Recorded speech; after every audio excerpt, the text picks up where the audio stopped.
Mga kabayan, ako po'y gagawa ng videos. Ang video na ito ay para sa nagdudura at nagsusuka ng dugo. Nagawa ko na itong mga videos na ito noon mga kabayan, ngunit marami pa rin po sa ating mga kabayan ang hindi nakakasunod kung paano ang proseso sa nagdudura at nagsusuka ng dugo. Hindi palibhasa, nagdudura at nagsusuka ng dugo mga kabayan ay may sakit na po sa baga. Hindi po, unawain nyo po yung mga paliwanag ko mga kaubayan. Kasi, yung nagdudura at nagsusuka ng dugo ay marami pong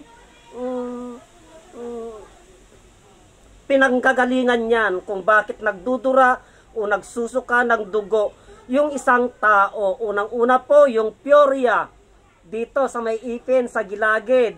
Pag yan po, naging manipis na po yan, manipis na po yan, dadaan na po ang dugo dyan, mga kababayan. Kunting sip-sip mo po lamang na ganyan, o kunting ganun mo po, may lalabas na pong dugo. At kung grabe na po yan, wala nang tigil ang pagdudura mo at pagsusuka ng dugo. Pangalawa po, yung gasgas po dito, o yung allerginitis, yung gasgas sa may baga, yan po ang target ng mga halamang gamot na eto mga kababayan. Yung mga nagagasgas, yung mga pyorrhea, yung mga haras, yung mga may sugat-sugat sa kaubo, mga kaubayan, ang halamang gamot na yan para sa nagdudura at nagsusuka ng dugo ay kaimito. Kaimito po, ito. Kaimito. Ito po, kaimito. At puso ng saging. Puso ng saging po mga kababayan. Ang proseso po nito, kukunin po itong dalawang palatang na ito. Kukunin po yung dalawang palatang na yan. Kukunin po yan, mga dalawa po. At saka mga 4 o 5 dahon ng star apple. Ipakulo po ng ipakulo yan mga kababayan. Pag napakulo po yan ng mga 10 minutes o 15 minutes, nandun na po yung bisa ng star apple at itong puso ng saging. Ngayon po, ang gagawin po mga kababayan ay pangmumumog po yan.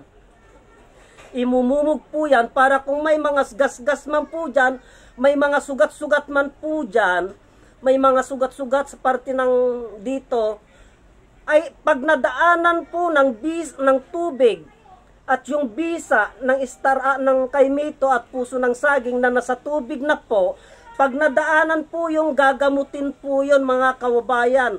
Tatakpan niya po yun. Kung halimbawa yung dila mo o yung gilagid mo, may sugat-sugat po yan. Pag nagmumug ka po nito, ay matatanggal po yun. Gagamutin niya po yun.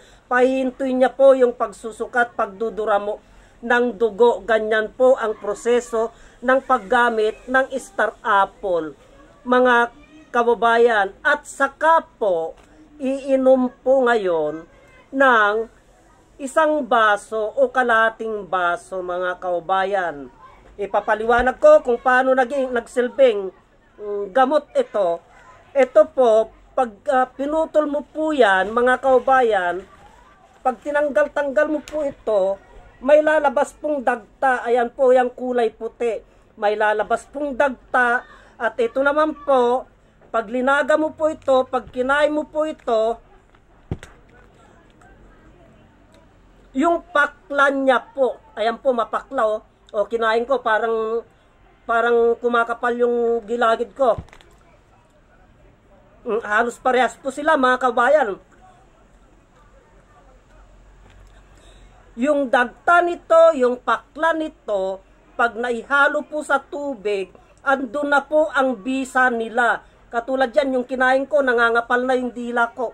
Ibig sabihin, kung may mga sugat ka sa loob, kung may mga gasgas ka sa loob, gagamutin po nila yon mga kababayan. Yan po ang kakayahan ng puso ng saging na may kakayahan po na patigilin yung pagsusuka at pagdudura ng isang tao basta't yung mga may nagagasgas lamang po, hindi po kasali doon yung may sakit sa baga na natutunaw na yung baga, Hindi po kasali doon yung mga makakapal na plema.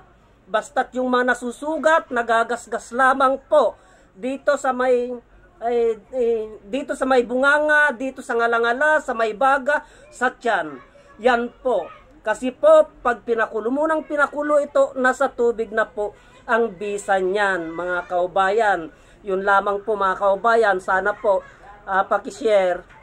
Kung nagustuhan niyo ang videos na ito, pakishare naman po mga kaubayan at pakipalo at subscribe ang aking YouTube channel, Juanito Valera 367, at ang aking FB page, Juanito Valera 367. Hanggang dito na lamang po at marami pong salamat.